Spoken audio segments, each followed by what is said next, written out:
ಹರೇ ಕೃಷ್ಣ ಎಲ್ಲರಿಗೂ. ಸೊ ಮೊನ್ನೆ ನಾವು 50ನೇ ಕ್ವಶನ್ ತನಕ 50ನೇ ಪ್ರಶ್ನೆ ತನಕ ಡಿಸ್ಕಷನ್ ಮಾಡಿದ್ವಿ. ಕೆಲವು ನಿಮಗೆ ಹೋಮ್ವರ್ಕ್ ಆಗಿ ಕೊಟ್ಟಿದ್ವಿ, ಕೆಲವುದನ್ನು ನಾವು ಕ್ಲಾಸಲ್ಲೇ ಡಿಸ್ಕಸ್ ಮಾಡಿದ್ವಿ. ಎಲ್ಲರೂ ಅವರವರು ಹೋಮ್ವರ್ಕ್ ಕೊಟ್ಟದನ್ನು ಕಂಪ್ಲೀಟ್ ಮಾಡಿದ್ದೀರಿ. ಅದೇ ರೀತಿ ಭಗವದ್ಗೀತೆಯ ಭಾವಾರ್ಥವನ್ನು ಓದಿಕೊಂಡು ಎಲ್ಲ ಪ್ರಶ್ನೆಗಳಿಗೆ ಉತ್ತರವನ್ನು ಬರೆದುಕೊಂಡಿದ್ದೀರಿ ಅಂತ ಅನ್ಕೋತಿದ್ದೀನಿ. ಈಗ ನೆಕ್ಸ್ಟ್ ಪ್ರಶ್ನೆಗೆ ಹೋಗೋಣ. ಪ್ರಶ್ನೆ 51. ಎಲ್ಲರೂ ಅವ್ರವ್ರ ಪುಸ್ತಕ ಎರಡೂ ತೆಗೆದಿಟ್ಕೊಳ್ಳಿ. ನಿಮ್ಮ ವ್ಯಾಲ್ಯೂ ಎಜುಕೇಷನ್ ಬುಕ್ಕು, ಅದೇ ರೀತಿ ಭಗವದ್ಗೀತೆ ಬುಕ್ ಎರಡೂ ನಿಮ್ಮ ಜೊತೆ ಇರಲಿ. ಪ್ರಶ್ನೆ 51. ಉಷಾ ಕಾಲದಲ್ಲಿ ಆಕಾಶದಲ್ಲಿ ಸ್ವಲ್ಪ ಬೆಳಕನ್ನು ಕಾಣುತ್ತಲೇ ಸೂರ್ಯನು ಆಕಾಶದಲ್ಲಿ ಇದ್ದಾನೆ ಎಂದು ನಮಗೆ ಅರ್ಥವಾಗುತ್ತದೆ. ಹಾಗೆಯೇ ಮನುಷ್ಯನಲ್ಲಾಗಲಿ ಪ್ರಾಣಿಗಳಲ್ಲಾಗಲಿ ಎಲ್ಲ ದೇಹಗಳಲ್ಲಿ ಆತ್ಮದ ಉಪಸ್ಥಿತಿಯನ್ನು ಹೇಗೆ ತಿಳಿಯಬಹುದು ಅಥವಾ ಆತ್ಮದ ಲಕ್ಷಣವೇನು? ಪ್ರಶ್ನೆ. ಅದರ ಪಕ್ಕದಲ್ಲಿ ಕೊಟ್ಟಿದ್ದಾರೆ ಭಗವದ್ಗೀತೆ 2.20 ಭಾವಾರ್ಥ ಅಂತ ಕೊಟ್ಟಿದ್ದಾರೆ. ಕೆಳಗಡೆ ಆಪ್ಷನ್ನು ಕೊಟ್ಟಿದ್ದಾರೆ. 2.20 ಭಾವಾರ್ಥ. ಎಲ್ಲರೂ ಭಗವದ್ಗೀತೆ 2ನೇ ಶ್ಲೋಕ 2ನೇ ಅಧ್ಯಾಯದ 20ನೇ ಶ್ಲೋಕವನ್ನು ತೆಗೀರಿ. 2ನೇ ಅಧ್ಯಾಯದ 20ನೇ ಶ್ಲೋಕ. ಎಲ್ಲರ ಹತ್ರ ಭಗವದ್ಗೀತೆ ಇದೆಯಲ್ಲ? ಭಗವದ್ಗೀತೆ ಪುಸ್ತಕದಲ್ಲಿ 2ನೇ ಅಧ್ಯಾಯವನ್ನು ತೆಗೀರಿ. 2ನೇ ಅಧ್ಯಾಯದ 20ನೇ ಶ್ಲೋಕವನ್ನು ತೆಗೀರಿ. 20ನೇ ಶ್ಲೋಕದ ಭಾವಾರ್ಥದಲ್ಲಿ ಓದ್ಕೊಂಡು ಹೋದರೆ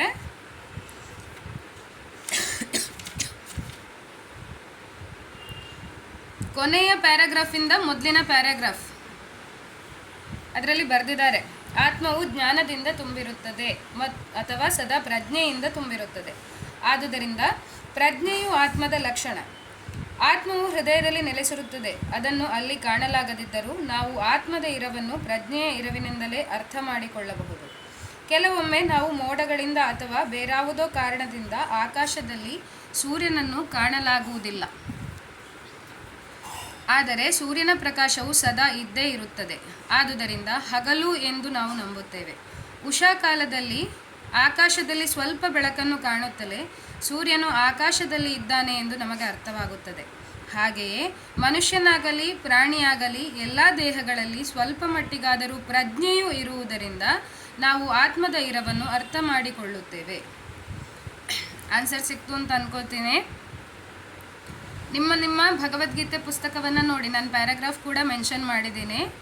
ನಿಮ್ಮ ಭಗವದ್ಗೀತೆ ಪುಸ್ತಕದಲ್ಲಿ ಆ ಭಾವಾರ್ಥವನ್ನು, ಲಾಸ್ಟ್ ಪ್ಯಾರಾಗ್ರಾಫ್ ಅಲ್ಲ, ಅದರ ಮೊದಲಿನ ಪ್ಯಾರಾಗ್ರಾಫ್ ಭಾವಾರ್ಥ.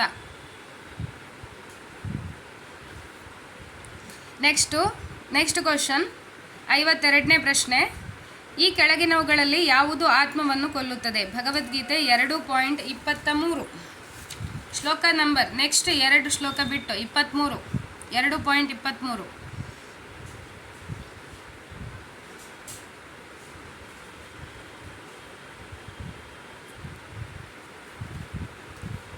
ಇವಾಗ ನೀವು ಆತ್ಮದ ಲಕ್ಷಣವನ್ನು ನೋಡಿದ್ರಿ. ಆತ್ಮ ಹೇಗೆ ಇದಾಗತ್ತೆ, ಆತ್ಮಕ್ಕೆ ಏನು ಇಂಪಾರ್ಟೆಂಟು, ಆತ್ಮ ದೇಹದಲ್ಲಿರುತ್ತೆ, ಈ ಥರ ಎಲ್ಲ ನೋಡಿದ್ರಿ. ಹಾಗಿದ್ರೆ ಆತ್ಮವನ್ನು ಯಾವುದರಿಂದ ಕೊಲ್ಲಿಕ್ಕೆ ಸಾಧ್ಯ?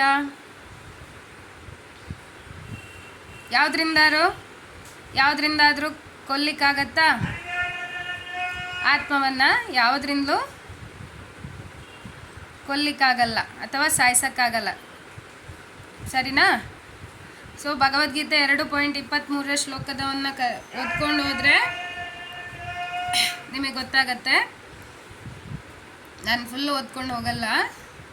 ಸೊ ಹೇಗೆ ನಾವು ಹಳೆ ಬಟ್ಟೆಗಳನ್ನು ಬಿಚ್ಚಿ ಹೊಸ ಬಟ್ಟೆಗಳನ್ನು ಹಾಕ್ತೀವೋ ಅದೇ ರೀತಿ ಆತ್ಮ ಕೂಡ ಒಂದು ದೇಹವನ್ನು ಬಿಟ್ಟು ಇನ್ನೊಂದು ದೇಹಕ್ಕೆ ಹೋಗುತ್ತೆ ವಿನಃ ಅದು ಸಾಯುವಂಥದ್ದಲ್ಲ ಯಾವತ್ತು. ಸರಿನಾ? ಸೊ ಆನ್ಸರ್ ನಿಮಗೀಗ ಸಿಕ್ಕಿರತ್ತೆ. ನೆಕ್ಸ್ಟ್ 53ನೇ ಪ್ರಶ್ನೆ. ತಾವು ಭೌತಿಕ ದೇಹವಲ್ಲ ಎಂಬ ವಿಶ್ವಾಸ ಇರುವವರು, ತಾವು ದೇವೋತ್ತಮ ಪರಮಪುರುಷನ ವಿಭಿನ್ನಾಂಶಗಳು ಎಂಬ ನಂಬಿಕೆ ಇರುವವರು, ಈ ಕಾರಣದಿಂದ ಪರಮಪ್ರಭುವಿನ ದಿವ್ಯ ಸೇವೆಯಲ್ಲಿ ನಿರತರಾದವರು ಡ್ಯಾಶ್ ಅವರ ಭವಿಷ್ಯವು ಬಹಳ ಉಜ್ವಲ. ಭಗವದ್ಗೀತೆ 10ನೇ ಅಧ್ಯಾಯದ 4ನೇ ಶ್ಲೋಕದಲ್ಲಿ ಹೇಳಿದಾರಂತೆ. ಎಲ್ಲರೂ 10ನೇ ಅಧ್ಯಾಯ ತೆಗಿರಿ. ವಿಭೂತಿ ಯೋಗ 10ನೇ ಅಧ್ಯಾಯ ಭಗವದ್ಗೀತೆಯ 10ನೇ ಅಧ್ಯಾಯದ 4ನೇ ಶ್ಲೋಕ.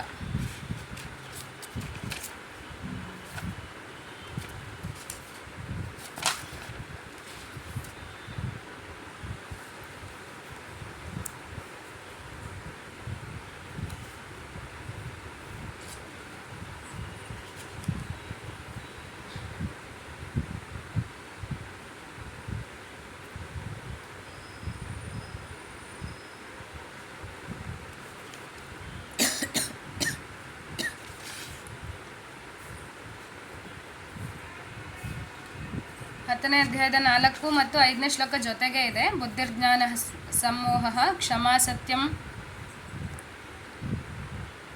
ದಮಶಮಃ ಸುಖಂ ದುಃಖಂ ಭವೋ ಭಾವೋ ಭಯಂ ಚ ಭಯಮೇವ ಚ ಅಹಿಂಸಾ ಸಮತಾ ತುಷ್ಟಿ ತಪೋದಾನಂ ಯಶೋ ಯಶಃ ಭವಂತಿ ಭಾವ ಭೂತಾನಾಂ ಮತ್ತ ಏವ ಪೃಥಕ್ ವಿಧಾಃ. ಇದು ಶ್ಲೋಕ. ಸೊ ಇದರಲ್ಲಿ ಶ್ಲೋಕದಲ್ಲಿ ಏನು ಮೇಯ್ನಾಗಿ ಏನು ಹೇಳ್ತಾರೆ ಅಂತಂದರೆ, ಜೀವಿಗಳ ಯಾವೆಲ್ಲ ಗುಣಕ್ಕೆ ಭಗವಂತ, ಜೀವಿಗಳಲ್ಲಿರುವಂಥ ಯಾವುದೆಲ್ಲ ಗುಣಗಳನ್ನು ಭಗವಂತ ಸೃಷ್ಟಿಸಿದ್ದಾನೆ ಅನ್ನೋದನ್ನು ಈ ಶ್ಲೋಕ ಹೇಳುತ್ತೆ ನಿಮಗೆ. ಸರಿನಾ? ಬುದ್ಧಿ, ನಮ್ಮ ಹತ್ರ ಇರೋ ಬುದ್ಧಿ ಆಗಿರ್ಬೋದು, ಜ್ಞಾನ ಆಗಿರ್ಬೋದು, ಅಥವಾ ಸಂದೇಹಗಳು ಬರೋದಾಗಿರ್ಬೋದು, ಅಥವಾ ಭ್ರಾಂತಿಗೊಳಗಾಗಿರೋದಾಗಿರ್ಬೋದು, ಸತ್ಯ ಇರ್ಬೋದು, ಕ್ಷಮೆ ಇರ್ಬೋದು, ನಮ್ಮ ಭಯ ಇರ್ಬೋದು, ನಿರ್ಭಯ ಇರ್ಬೋದು, ಅಥವಾ ತಪಸ್ಸಿರ್ಬೋದು, ದಾನ ಇರ್ಬೋದು, ಕೀರ್ತಿ ಇರ್ಬೋದು, ಅಪಕೀರ್ತಿ ಇರ್ಬೋದು, ಯಾವುದೇ ಏನೆಲ್ಲ ಗುಣಗಳಿದೆಯೋ ನಮ್ಮಲ್ಲಿ ಅದೆಲ್ಲವನ್ನು ಸೃಷ್ಟಿಸಿದವರು ಯಾರು? ಭಗವಂತ. ಸೊ ಇದರ ಭಾವಾರ್ಥವನ್ನು ನೋಡ್ತಾ ಹೋದರೆ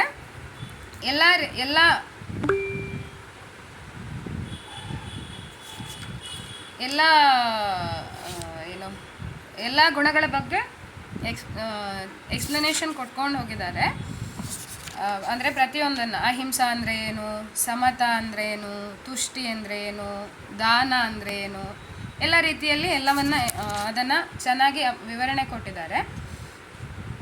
ಅದೇ ರೀತಿ ಇಲ್ಲಿ ಪ್ರಶ್ನೆ ಏನಿದೆ, ತಾವು ಭೌತಿಕ ದೇಹವಲ್ಲ, ಅಂದರೆ ನಾನು ಈ ಶರೀರದಲ್ಲಿ ಒಂದು ಆತ್ಮದ ರೂಪದಲ್ಲಿದ್ದೇನೆ, ನಂದು ಈ ಶರೀರ ಅಲ್ಲ. ಅದೇ ರೀತಿ ನಾನು ಪರಮಪುರುಷನ ವಿಭಿನ್ನ ಅಂಶ ಅಂತ ತಿಳ್ಕೊಂಡಿರೋನಿಗೆ ಯಾವತ್ತಿದ್ರೂ ಭಯ ಅನ್ನೋದು ಇರಲ್ಲ. ಸರಿನಾ? ಅವರಿಗೆ ಏನಕ್ಕೋಸ್ಕರ ಅವರು ಭಯಪಡಲ್ಲ ಅಂದರೆ, ಎಲ್ಲನೂ ಭಗವಂತ ನೋಡ್ಕೋತಾನೆ, ಇದು ಶರೀರವೇ ಅವನದ್ದು, ನಾನು ಇದರ ಒಳಗಡೆ ಒಂದು ಆತ್ಮದ ರೂಪದಲ್ಲಿ ಇದ್ದೀನಿ ಅಷ್ಟೇ ಅನ್ನೋದನ್ನು ಅವ್ರು ತಿಳ್ಕೊಂಡಿರ್ತಾರೆ. ಹಾಗಾಗಿ ಅವರು ಭಯಪಡಲಿಕ್ಕೆ ಕಾರಣವೇ ಇರಲ್ಲ ಅನ್ನೋದು ಗೊತ್ತಿರಲಿ. ಸೊ ನೆಕ್ಸ್ಟ್ ಪ್ರಶ್ನೆ 54. ಸ್ಥೂಲಕಾಯವನ್ನು ಹೊಂದಿದ್ದು ಎಲ್ಲರಿಂದಲೂ ಅಪಹಾಸ್ಯಕ್ಕೆ ಒಳಗಾಗಿದ್ದ ಇಬ್ಬರು ಹೆಂಗಸರು ಒಮ್ಮೆ ದೇವಸ್ಥಾನಕ್ಕೆ ಬಂದರು. ಅಲ್ಲಿ ಒಬ್ಬ ಪ್ರಚಾರಕರು ಭಗವದ್ಗೀತೆಯ ಪ್ರವಚನ ನೀಡುತ್ತಿದ್ದರು. ನಾವು ಈ ದೇಹವಲ್ಲ, ಆತ್ಮ. ಯಾರು ಇದನ್ನು ದಪ್ಪ, ಕೊಳಕು ಎಂದು ಗುರುತಿಸುತ್ತಾರೋ ಅವರು ಕೇವಲ ಆತ್ಮದ ಹೊರಗಿನ ಆವರಣವನ್ನು ನೋಡುತ್ತಾರೆ ಅಷ್ಟೇ, ಆತ್ಮವನ್ನಲ್ಲ. ಈ ಮಾತುಗಳನ್ನು ಕೇಳಿದ ಆ ಇಬ್ಬರು ಹೆಂಗಸರು ಬಹಳ ಸಂತೋಷಪಟ್ಟರು. ಅವರು ಏಕೆ ಸಂತೋಷಪಟ್ಟರೆಂದು ನೀವು ಹೇಳಬಲ್ಲಿರಾ?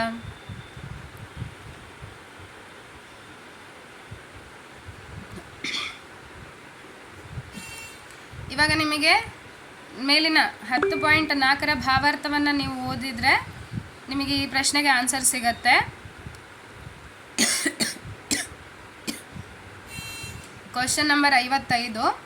ಹುಡುಗನೊಬ್ಬನು ಚಿನ್ನದ ಪಂಜರವನ್ನು ಅಕ್ಕರೆಯಿಂದ ನೋಡಿಕೊಳ್ಳುತ್ತಿದ್ದಾನೆ, ಆದರೆ ಪಂಜರದಲ್ಲಿರುವ ಗಿಳಿಯನ್ನು ನಿರ್ಲಕ್ಷಿಸಿದ್ದಾನೆ. ಇದರ ಪರಿಣಾಮವಾಗಿ ಅದು ದುರ್ಬಲವಾಗಿದೆ. ಅದೇ ರೀತಿ ಗಿಳಿಯನ್ನು ಆತ್ಮಕ್ಕೂ ಪಂಜರವನ್ನು ದೇಹಕ್ಕೂ ಹೋಲಿಸಿದರೆ ಈ ಕೆಳಗಿನಲ್ಲಿ ಯಾವುದು ಸತ್ಯ?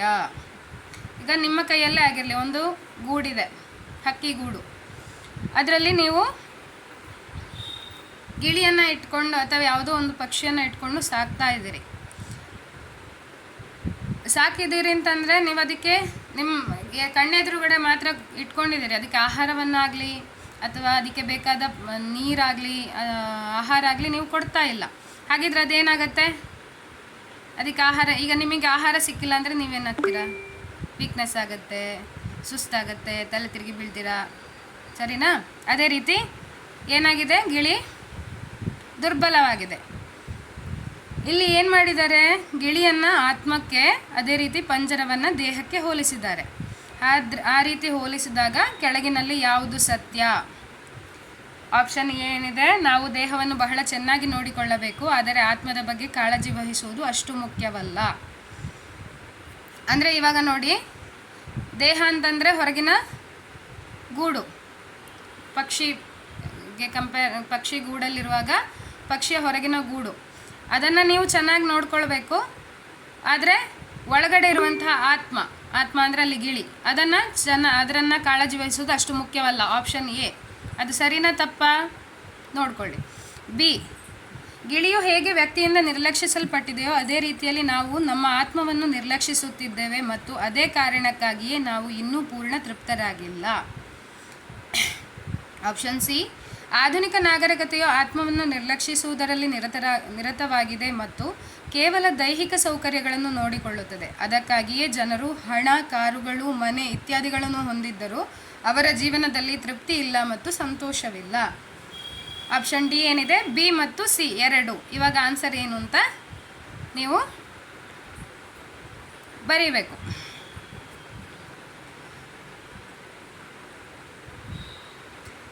ಕೆಳಗಡೆ ಒಂದು ಶ್ರೀಲ ಪ್ರಭುಪಾದರ ಜೀವನ ವಿಶೇಷತೆಗಳ ಬಗ್ಗೆ ಒಂದು ಪ್ಯಾರಾಗ್ರಾಫ್ ಕೊಟ್ಟಿದ್ದಾರೆ, ಒಂದು ಲೇಖನ ಕೊಟ್ಟಿದ್ದಾರೆ. ಅದನ್ನು ನೀವು ಓದ್ಕೊಂಡು ಅದನ್ನ ಅರ್ಥ ಮಾಡ್ಕೊಳ್ಬೇಕು. ನೆಕ್ಸ್ಟ್ ಪಾಠ 6, ಆಧುನಿಕ ಜಗತ್ತಿನ ಯೋಗ. ಯೋಗ ಅಂದರೆ ಎಲ್ರಿಗೂ ಗೊತ್ತು ಏನು, ಆಸನ ಮಾಡ್ತೀವಿ, ಪ್ರಾಣಾಯಾಮ ಮಾಡ್ತೀವಿ, ಅದು ಎರಡೇ ಗೊತ್ತಿರೋದು ಯೋಗ ಮಾಡೋದು ಅಂತಂದರೆ. ಆ್ಯಕ್ಚುಲಿ ಅದರಲ್ಲಿ ಅಂಗಗಳಿದೆ.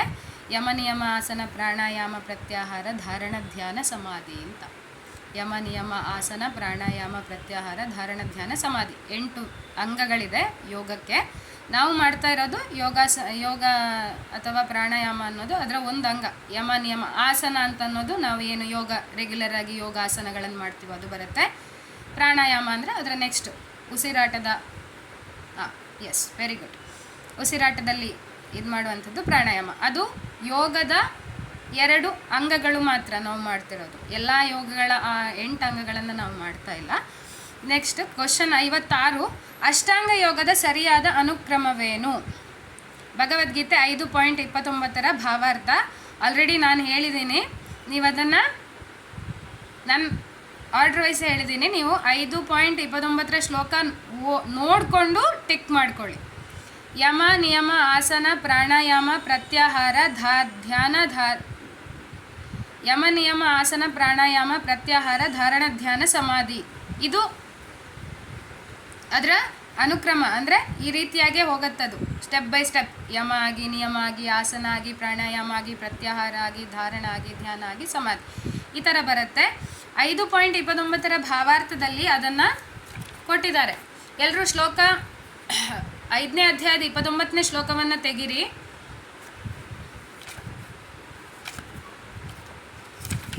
ಐದು 5.29 ಶ್ಲೋಕ.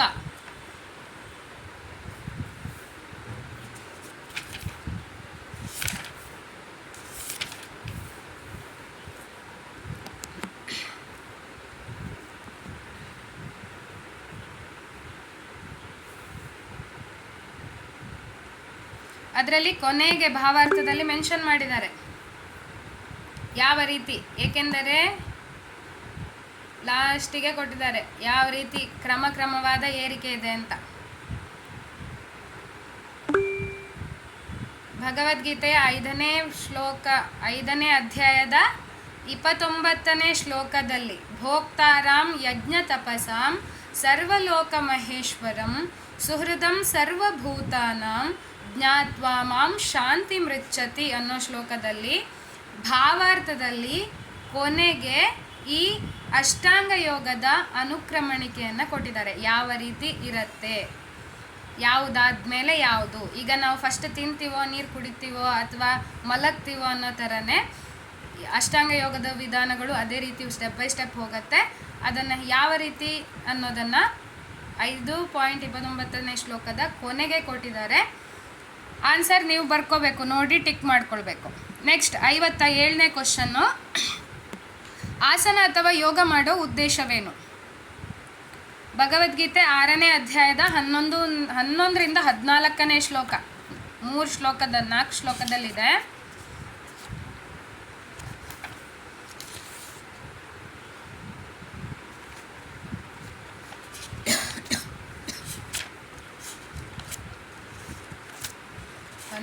ರಿಂದ 14. ಸೊ 11, 12, 13, 14. ಶುಚೌ ದೇಶೇ ಪ್ರತಿಷ್ಠಾಪ್ಯ ಸ್ಥಿರಮಾನಸಮಾತ್ಮನಃ ನಾತೃಚ್ಯುತಂ ನಾತಿನೀಚಂ ಚೈಲಾಜಿನ ಕುಶೋತ್ತರಂ ತತ್ರೈಕಾಗ್ರಂ ಮನಃ ಕೃತ್ವಾ ಯತಚಿತ್ತೇಂದ್ರಿಯಕ್ರಿಯಃ ಉಪವಿಶ್ಯಾಸನೆ ಯುಂಜಾತ್ ಯೋಗಮಾತ್ಮ ವಿಶುದ್ಧಯೇ ಸಮಂ ಕಾಯ ಶಿರೋಗ್ರೀವಂ ಧಾರಯನ್ನಚಲಂ ಸ್ಥಿರಃ ಸಂಪ್ರೇಕ್ಷ್ಯ ನಾಸಿಕಾಗ್ರಂ ಸ್ವಂ ದಿಶಶ್ಚಾನವಲೋಕಯನ್ ಪ್ರಶಾಂತಾತ್ಮ ವಿಗತಭಿರ್ ಬ್ರಹ್ಮಚಾರಿ ವ್ರತೆ ಸ್ಥಿತಃ ಮನಃ ಸಂಯಮ್ಯ ಮಚ್ಚಿತ್ತೋ ಯುಕ್ತ ಆಸೀತ ಮತ್ಪರಃ. ಸೊ ಯೋಗಾಭ್ಯಾಸ ಮಾಡಲಿಕ್ಕೆ ಯಾವ ರೀತಿ ಶರೀರ ಇರಬೇಕು ಅನ್ನೋದು ಮೊದಲಿನ 2 ಶ್ಲೋಕ ಹೇಳುತ್ತೆ. ಮತ್ತಿನ 2 ಶ್ಲೋಕ ಯಾವ ರೀತಿ ಮಾಡಬೇಕು ಅನ್ನೋದನ್ನು ನಿಮಗೆ ಇನ್ಫಾರ್ಮ್ ಮಾಡುತ್ತೆ. ಯಾಕೆ ಮಾಡ್ತೀವಿ ನಾವು ಯೋಗವನ್ನು? ಒಂದು ಶರೀರದ ಆರೋಗ್ಯಕ್ಕಾಗಿ ಮಾಡ್ತೀವಿ. ಆದರೆ ಮೇಯ್ನಾಗಿ ಯೋಗಿಗಳು ಯಾಕೆ ಮಾಡ್ತಾರೆ? ಮೇಯ್ನಾಗಿ ಯೋಗ ಮಾಡುವಂಥ ಉದ್ದೇಶ, ಯೋಗ ಪ್ರಾಣಾಯಾಮ ನೀವು ಮಾಡ್ತೀರಿ ಅಂತಂದರೆ ಮೊದಲಿಂದಾಗಿ ನಮ್ಮ ಮನಸ್ಸನ್ನು ಹತೋಟಿಯಲ್ಲಿ ಇಟ್ಕೊಳ್ಳೋದು ಬಹಳ ಇಂಪಾರ್ಟೆಂಟ್. ಹೌದಾ? ಹಾಗಾಗಿ ಮನಸ್ಸನ್ನು ಹತೋಟಿಯಲ್ಲಿ ಇಟ್ಕೊಳ್ಳೋವಂಥದ್ದು ಮತ್ತು ಭಗವಂತನನ್ನು ಆರಾಧಿಸುವಂಥದ್ದು ಯೋಗದ ಮೊದಲ ಉದ್ದೇಶ ಆಗಿರುತ್ತೆ. ಅದೇ ರೀತಿ ಭೌತಿಕ ಶರೀರದ ಉತ್ತಮ ಆರೋಗ್ಯ ಕೂಡ ಅದರಲ್ಲಿ ಬರುತ್ತೆ. ಇದರಲ್ಲಿ ಆಪ್ಷನ್ ಯಾವುದು ಅಂತ ಹೇಳಿ ನೀವು ನೋಡ್ಕೊಂಡು ಬರಿಬೇಕು. ಅದು ಭಗವದ್ಗೀತೆಯ ಭಾವಾರ್ಥದ ಮೇಲೆ ಓದಿಕೊಂಡು ಬರಿಬೇಕು. ಈಗ ಭಾವಾರ್ಥ ಫಸ್ಟ್ 11 ಮತ್ತು 12ರ ಭಾವಾರ್ಥವನ್ನು ನೋಡ್ತಾ ಹೋದರೆ ಕೆಲವರು ಏನು ಮಾಡ್ತಾರೆ, ಕೆಲವರು ಯಮುನಾ ನದಿ ಅಥವಾ ಗಂಗಾ ನದಿಗಳ ತಟದಲ್ಲಿ ಯೋಗಾಭ್ಯಾಸವನ್ನು ಮಾಡ್ತಾರೆ ಏಕಾಂತದಲ್ಲಿ, ಅಂದರೆ ಒಬ್ಬರೇ ಇದ್ಕೊಂಡು ಮಾಡ್ತಾರೆ. ಕೆಲವರು ಯೋಗ ಸಂಸ್ಥೆಗಳಲ್ಲಿ ಹೋಗಿ ಯೋಗಾಭ್ಯಾಸವನ್ನು ಮಾಡ್ತಾರೆ. ಆದರೆ ಅದೆಲ್ಲ ಸಮರ್ಪಕವಾದಂಥದ್ದು ಅಲ್ಲ. ಅದೇ ರೀತಿ 1 ಮಿನಿಟ್.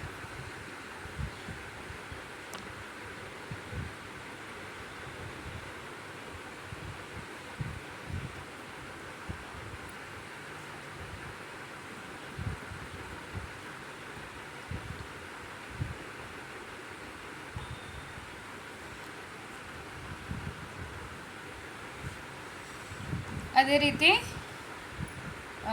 ಭಗವಂತನ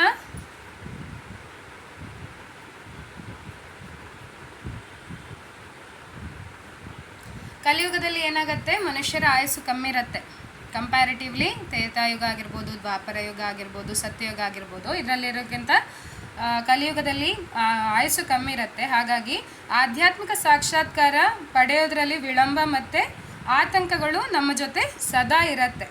ಮನಸ್ಸನ್ನು ಯಾವತ್ತೂ ಚಂಚಲಗೊಳಿಸ್ತಾ ಇರುತ್ತೆ. ಹಾಗಾಗಿ ಈ ಚಂಚಲವನ್ನು ದೂರ ಮಾಡಲಿಕ್ಕೆ ಏನು ಒಂದೇ ದಾರಿ ಇರುವಂಥದ್ದು, ಹರೇರ್ನಾಮ ಹರೇರ್ನಾಮ ಹರೇರ್ನಾಮೈವ ಕೇವಲಂ ಕಲವು ನಾಸ್ತೇವ ನಾಸ್ತೇವ ನಾಸ್ತೇವ ಗತಿರನ್ಯಥಾ. ಸೊ ಬರೀ ಹರಿನಾಮ ಮಾತ್ರ ನಮ್ಮನ್ನು ಈ ಕಲಿಯುಗದಿಂದ ಕಾಪಾಡಲಿಕ್ಕೆ ಸಾಧ್ಯ ಅನ್ನೋದನ್ನು ಹೇಳಲಾಗಿದೆ. ಆದರೆ ಯೋಗ ಹೇಗೆ ಮಾಡಬೇಕು, ಯೋಗ ಯಾಕೆ ಮಾಡಬೇಕಾಗಿದ್ರೆ, ನೆಕ್ಸ್ಟ್ ಭಾವಾರ್ಥವನ್ನು ನೋಡ್ತಾ ಹೋದರೆ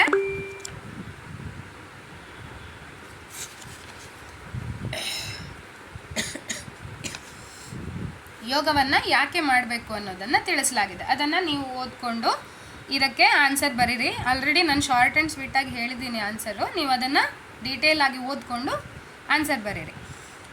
ನೆಕ್ಸ್ಟು ಭಗವಂತ 58ನೇ ಪ್ರಶ್ನೆ, ಭಗವಂತ ಯಾರನ್ನು ಧ್ಯಾನಿಸಲು ಸಲಹೆ ನೀಡುತ್ತಾನೆ ಮತ್ತು ನಮ್ಮ ಜೀವನದ ಗುರಿ ಯಾರು? 6.13, 14ನೇ ಶ್ಲೋಕ. ನೀವು ಒಂದು ಸಲ ಭಾವಾರ್ಥ ಓದಿದರೆ 2 ಕ್ವಶನಿಗೆ ಆನ್ಸರ್ ಬರಿಬೋದು.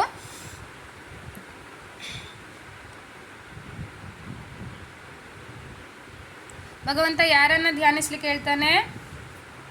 ಕೃಷ್ಣನನ್ನು ತಿಳಿದುಕೊಳ್ಳುವುದು ಮಾತ್ರ ಬದುಕಿನ ಗುರಿ. ಅವನು ಚತುರ್ಭುಜ ವಿಷ್ಣುರೂಪಿಯಾಗಿ ಪರಮಾತ್ಮನಾಗಿ ಪ್ರತಿಯೊಂದು ಜೀವಿಯ ಹೃದಯದಲ್ಲಿ ನೆಲೆಸಿದ್ದಾನೆ.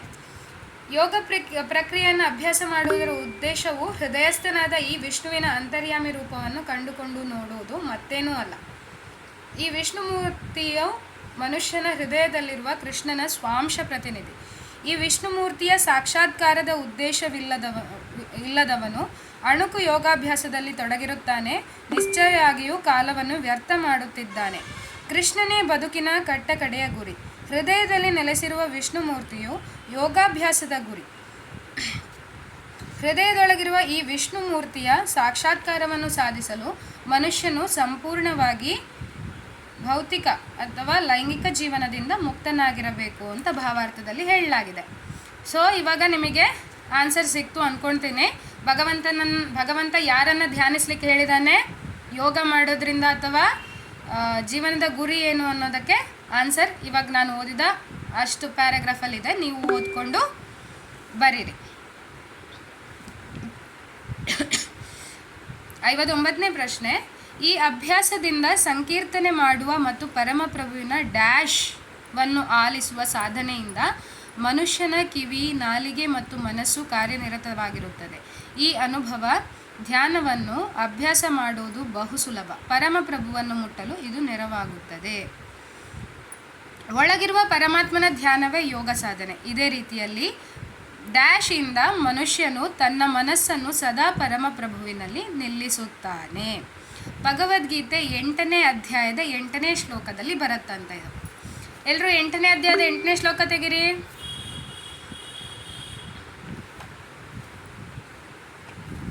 ಎಂಟನೇ ಅಧ್ಯಾಯದ 8ನೇ ಶ್ಲೋಕ ಏನಿದೆ?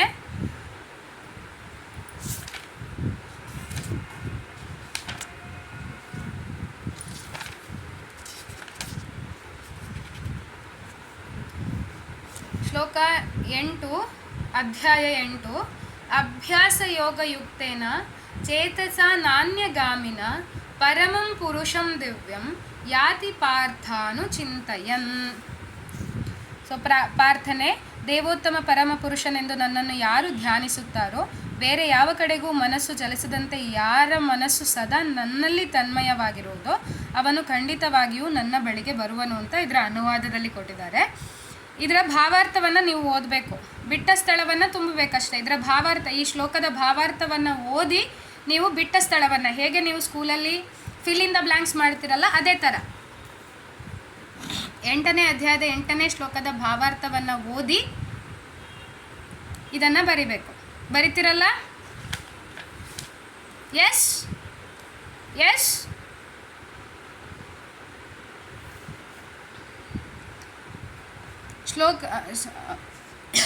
ಪ್ರಶ್ನೆ 60.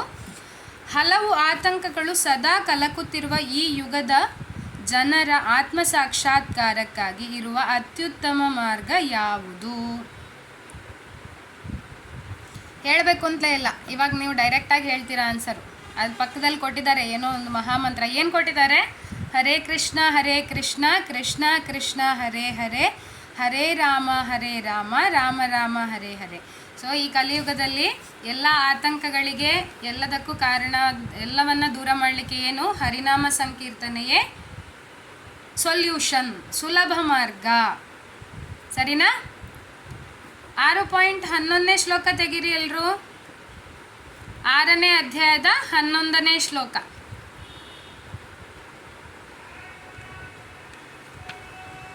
ಆರನೇ ಅಧ್ಯಾಯದ 11ನೇ ಶ್ಲೋಕ.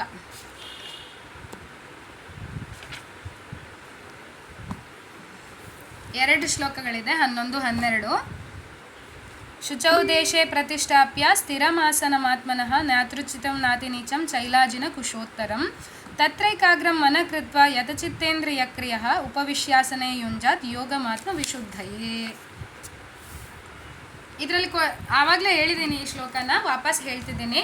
ಇದರಲ್ಲಿ ಲಾಸ್ಟಿಗಿದೆ ಏನು ಮಾಡಬೇಕು ಅಂತ. ಶ್ಲೋಕ 13, 14ರ ಮೊದಲಿಗಡೆ ಲಾಸ್ಟ್ ಲೈನಲ್ಲಿ ಬರೆದಿದ್ದಾರೆ. ಏನು ಮಾಡಿದರೆ ನೀವು ಆತಂಕಗಳಿಂದ ಅಥವಾ ಈ ಯುಗದ ಜನರ ಆತ್ಮ ಸಾಕ್ಷಾತ್ಕಾರಕ್ಕಾಗಿ ಏನು ಮಾಡ್ಬೋದು ಅನ್ನೋದನ್ನು. ಹರೇರ್ನಾಮ ಇವ ಕೇವಲಂ ಕಲೌ ನಾಸ್ತೇವ ನಾಸ್ತೇವ ನಾಸ್ತೇವ ಗತಿರನ್ಯತ. ಕೇವಲ ಕಲಹ ಮತ್ತು ಕಪಟದ ಈ ಯುಗದಲ್ಲಿ ಭಗವಂತನ ಪವಿತ್ರ ನಾಮ ಸಂಕೀರ್ತನೆಯೊಂದೇ ಉದ್ಧಾರದ ಮಾರ್ಗ. ಸರಿನಾ? ನೆಕ್ಸ್ಟ್, ಬಿಟ್ಟ ಸ್ಥಳ ತುಂಬಿರಿ. ಇದು 6.11-12 ಭಾವಾರ್ಥದ ಮೇಲೆ ಇದೆ. ಇದನ್ನು ನಾನು ಇವಾಗಲೇ ಆಲ್ರೆಡಿ ಓದಿ ಮುಗಿಸಿದ್ದೀನಿ.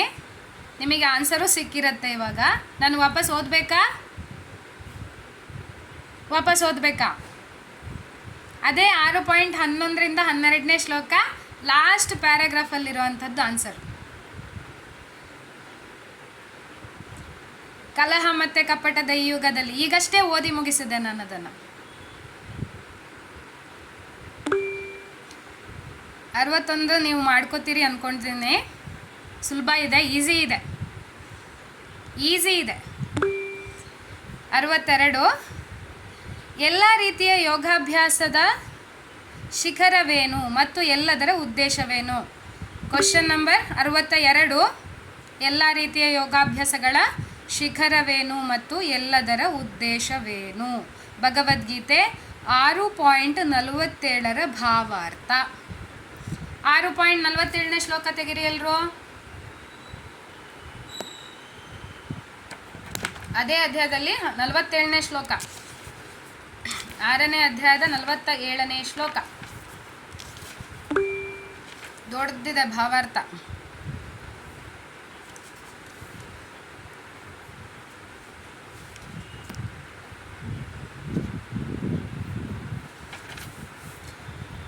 ಶ್ಲೋಕ ಏನಿದೆ?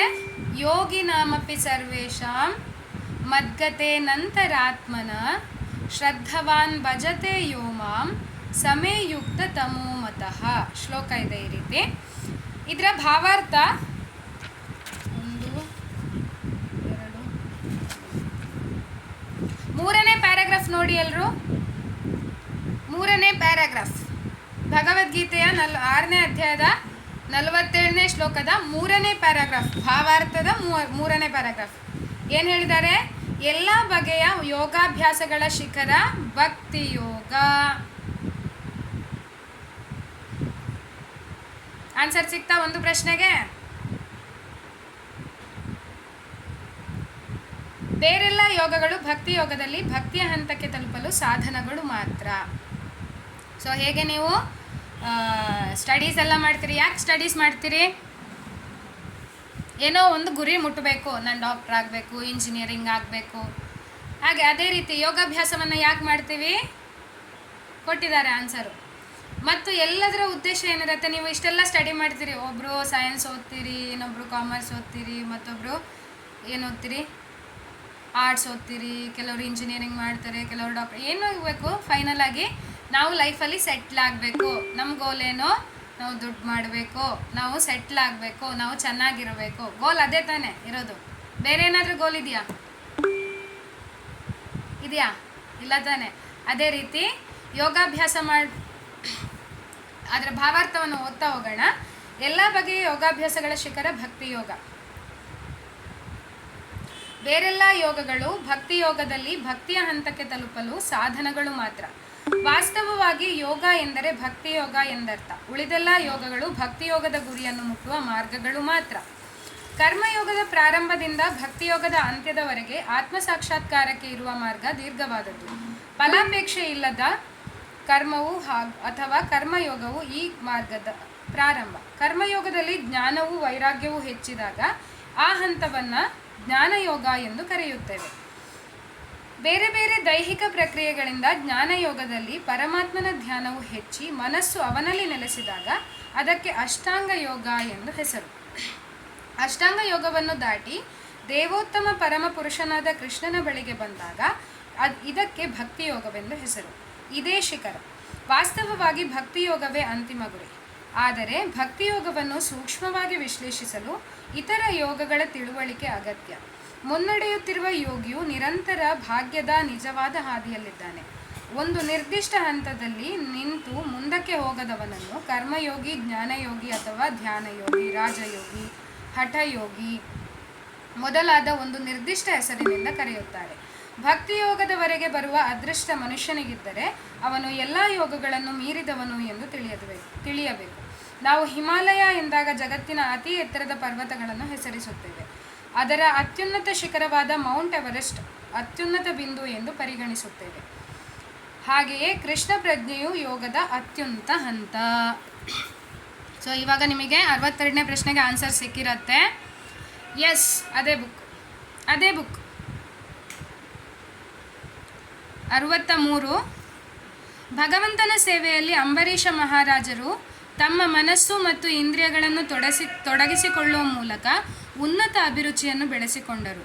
ಭಗವಂತನ ಸೇವೆಯಲ್ಲಿ ನಮ್ಮ ಮನಸ್ಸು ಮತ್ತು ಇಂದ್ರಿಯಗಳನ್ನು ಹೇಗೆ ತೊಡಗಿಸಿಕೊಳ್ಳಬೇಕು ಎಂಬುದರ ಬಗ್ಗೆ ಅಂಬರೀಷ ಮಹಾರಾಜರ ಜೀವನದಿಂದ ನಾವು ಏನನ್ನು ಕಲಿಯಬೇಕು?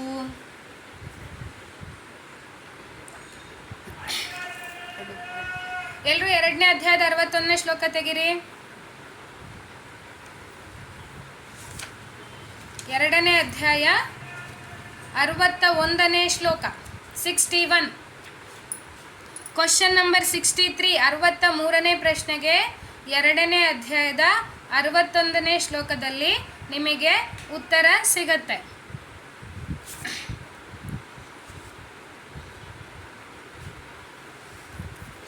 ಸೊ ಎಲ್ಲರೂ ತೆಗೆದ್ರ? ಭಾವಾರ್ಥವನ್ನು ತೆಗೆದಿದ್ದೀರಾ? 2ನೇ ಅಧ್ಯಾಯದ 61ನೇ ಶ್ಲೋಕದ ಭಾವಾರ್ಥ ತೆಗೆದ್ರ?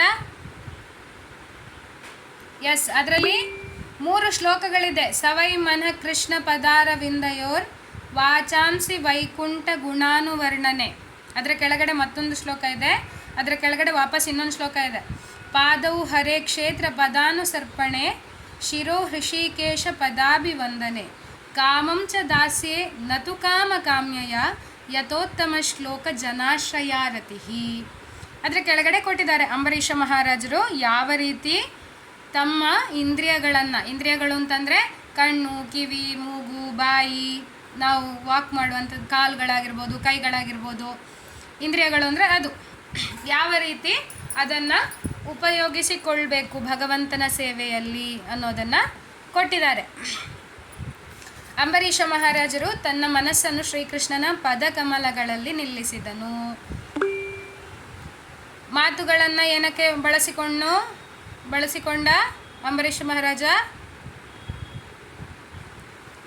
ಅವನನ್ನು ವರ್ಣಿಸುವುದಕ್ಕೆ.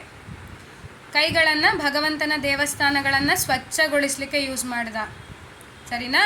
ಕಿವಿಗಳನ್ನು ಭಗವಂತನ ಕತೆ ಕೇಳಲಿಕ್ಕೆ, ಲೀಲೆಗಳನ್ನು ಕೇಳಲಿಕ್ಕೆ ಬಳಸ್ತಾನೆ. ಅದೇ ರೀತಿ ಕಣ್ಣುಗಳನ್ನು ಏನಕ್ಕೆ ಉಪಯೋಗಿಸ್ತಾನೆ? ಭಗವಂತನ ರೂಪವನ್ನು, ಅಂದರೆ ಭಗವಂತ ಯಾವ ರೀತಿ ಇದ್ದಾನೆ, ತ್ರಿಭಂಗಿಯಲ್ಲಿದ್ದಾನೆ, ಕೈಯಲ್ಲಿ ಕೊಳಲಿದೆ, ತಲೆಯಲ್ಲೇನಿದೆ, ಮೋರ್ಪಂಕ್ ನವಿಲುಗರಿ ಇದೆ. ಎಸ್, ಆಮೇಲೆ ಅವನ ಕೈಯಲ್ಲಿ ಕೊಳಲಿದೆ ಹೇಳಿದೆ ನಾನು. ಹಾಂ, ಕಾಲು ಯಾವ ರೀತಿ ಇಟ್ಟಿರ್ತಾನೆ? ತ್ರಿಭಂಗಿ ರೂಪದಲ್ಲಿ, ಅಂದರೆ ಒಂದು ಕಾಲು ಹಿಂಗಿರುತ್ತೆ, ಇನ್ನೊಂದು ಕಾಲು ಅದನ್ನು ನೋಡಲಿಕ್ಕೋಸ್ಕರ ಯಾವುದನ್ನು ಬಳಸ್ತಾನೆ ಅಂಬರೀಷ್ ಮಹಾರಾಜ? ಕಣ್ಣುಗಳನ್ನು ಬಳಸ್ತಾನೆ. ನಾಸಿಕವನ್ನು, ಮೂಗನ್ನು ಭಗವಂತನಿಗೆ ಅರ್ಪಿಸಿದ ಹೂಗಳ ಪರಿಮಳವನ್ನು ಸ್ಮೆಲ್ ಮಾಡೋಕ್ಕೆ ಯೂಸ್ ಮಾಡ್ತಾನೆ. ಅದೇ ರೀತಿ ನಾಲಿಗೆಯನ್ನು ಏನಕ್ಕೆ? ಪ್ರಸಾದಕ್ಕೆ. ಪ್ರಸಾದ ಅಂತಂದರೆ ಭಗವಂತನಿಗೆ ಏನು ಆಫರಿಂಗ್ ಅರ್ಪಣೆ ಮಾಡಿರ್ತೀವೋ ಅದನ್ನು ತಗೊಳ್ಳಿಕ್ಕೆ. ಅದೇ ರೀತಿ ತುಳಸಿಯನ್ನು ಚರಣಾರವಿಂದಕ್ಕೆ, ನಾವು ಕೃಷ್ಣನ ಚರಣಾರಕ್ಕೆ ಏನಿಡ್ತೀವಿ? ಚರಣಿಗೆ ಏನಿಡ್ತೀವಿ? ತುಳಸಿ ಇಟ್ಟಿರ್ತೀವಿ, ಹೌದಾ? ಹೂವು ಇಟ್ಟಿರ್ತೀವಿ, ಹೌದು, ತುಳಸಿನೂ ಇಟ್ಟಿರ್ತೀವಿ. ನಾಲಿಗೆಯನ್ನು ಅದಕ್ಕೆ ತುಳಸಿಯನ್ನು ಸೇವನೆ ಮಾಡಲಿಕ್ಕೆ. ಕಾಲುಗಳನ್ನು ಏನಕ್ಕೆ ಯೂಸ್ ಮಾಡ್ತಾನೆ ಅಂಬರೀಷ್ ಮಹಾರಾಜ? ದೇವಸ್ಥಾನಕ್ಕೆ ಹೋಗಲಿಕ್ಕೆ ಯೂಸ್ ಮಾಡ್ತಾನೆ. ದೇವಸ್ಥಾನ ಅಂತಂದರೆ ಭಗವಂತ ಎಲ್ಲಿರ್ತಾನೋ ಅದನ್ನು ದೇವಸ್ಥಾನ ಅಂತಾರೆ, ಅದಕ್ಕೆ ಬಳಸ್ತಾನೆ. ಅದೇ ರೀತಿ ಶಿರವನ್ನು, ತಲೆಯನ್ನು ಏನಕ್ಕೆ ಉಪಯೋಗಿಸ್ತಾನೆ? ಪ್ರಣಾಮವನ್ನು ಮಾಡಲಿಕ್ಕೆ, ಅವನಿಗೆ ನಮಸ್ಕಾರ ಮಾಡಲಿಕ್ಕೆ ಯುಟಿಲೈಸ್ ಅಥವಾ ಉಪಯೋಗಿಸ್ತಾನೆ. ಇವಾಗ ನಿಮಗೆ ಈ ಪ್ರಶ್ನೆಗೆ ಸರಿಯಾಗಿ ಅದನ್ನು ಹೊಂದಿಸಿ ಬರೆಯಲಿಕ್ಕಾಗತ್ತಲ್ಲ? 63ನೇ ಪ್ರಶ್ನೆಗೆ. ಎಸ್, ನೆಕ್ಸ್ಟ್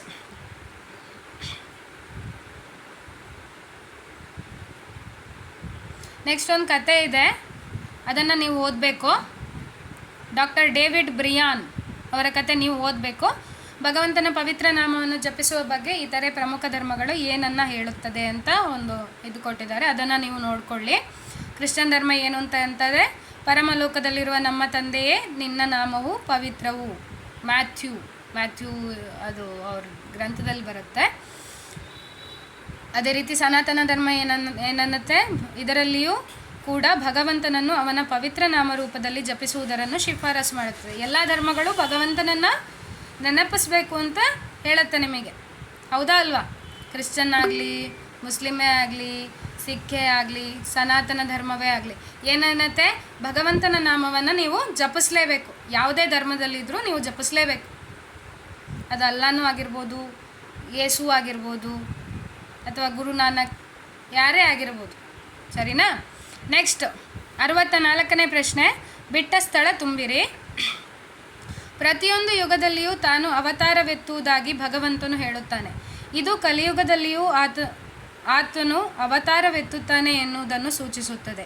ಶ್ರೀಮದ್ ಭಾಗವತದಲ್ಲಿ ಹೇಳಿರುವಂತೆ ಕಲಿಯುಗದ ಅವತಾರ ಡ್ಯಾಶ್. ಅವರು ಸಂಕೀರ್ತನ ಆಂದೋಲನದಿಂದ ಕೃಷ್ಣ ಪ್ರಜ್ಞೆಯನ್ನು ಭಾರತದಲ್ಲೆಲ್ಲ ಹರಡಿದರು. ಎಲ್ಲರೂ ಭಗವದ್ಗೀತೆಯ 4ನೇ ಅಧ್ಯಾಯದ 8ನೇ ಶ್ಲೋಕ ತೆಗಿರಿ. 4ನೇ ಅಧ್ಯಾಯ 8ನೇ ಶ್ಲೋಕ.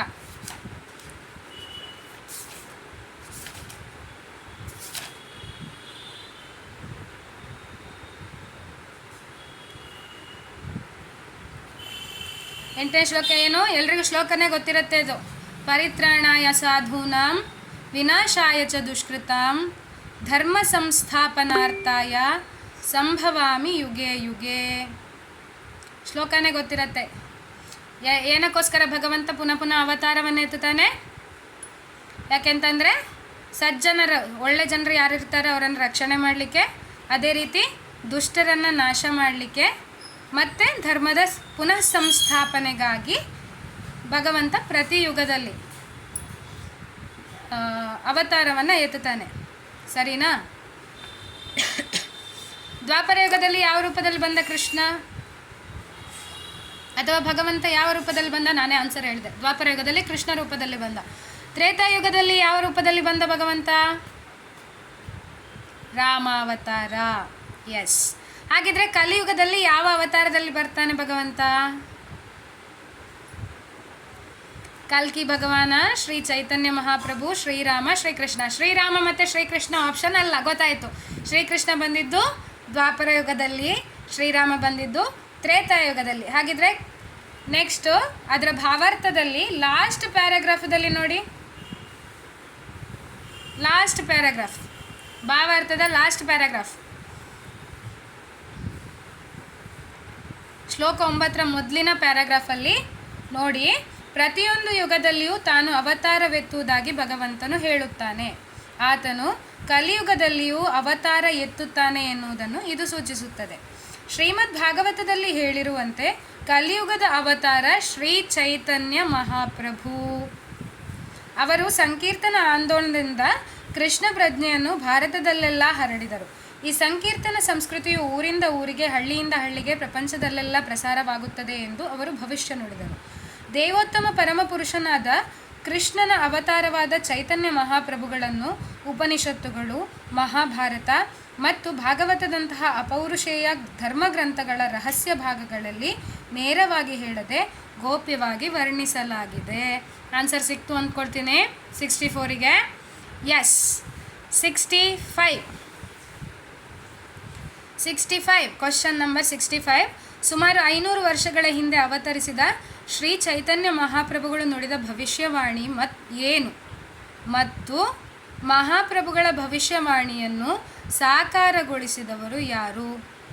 ಭಗವದ್ಗೀತೆ 4.8ರ ಭಾವಾರ್ಥ ಮತ್ತು ಪಾಠ 2 ಸಕಾರಾತ್ಮಕ ಚಿಂತನೆಯಲ್ಲಿ ಇರುವ ಅಸಾಧ್ಯವಾದದ್ದು ಸಾಧ್ಯವಾಗುತ್ತದೆ ಲೇಖನವನ್ನು ಓದಬೇಕು.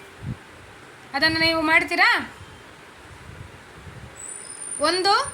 4.8ರ ಭಾವಾರ್ಥ ನಾನೀಗ ಏನು ಓದಿಸಿದ್ದೇನೆ ಅದು. ನೆಕ್ಸ್ಟು ಇನ್ನೊಂದೇನು ಅಂತಂದರೆ, ಇದರಲ್ಲೇ ಪಾಠ 2 ಹಿಂದ್ಗಡೆ, 2 ಕ್ಲಾಸ್ ಹಿಂದ್ಗಡೆ, ಅಥವಾ ಫಸ್ಟ್ ಕ್ಲಾಸಲ್ಲಿ ಆಯಿತಾ ಸೆಕೆಂಡ್ ಕ್ಲಾಸಲ್ಲಿ ಆಯಿತಾ ಗೊತ್ತಿಲ್ಲ, ಪಾಠ 2 ಸಕಾರಾತ್ಮಕ ಚಿಂತನೆ ಪಾಠ ಹೆಸರು. ಅದರಲ್ಲಿ ಅಸಾಧ್ಯವಾದದ್ದು ಕೂಡ ಸಾಧ್ಯವಾಗುತ್ತದೆ ಅನ್ನೋ ಲೇಖನವನ್ನು ಓದಬೇಕು. ಸರಿನಾ?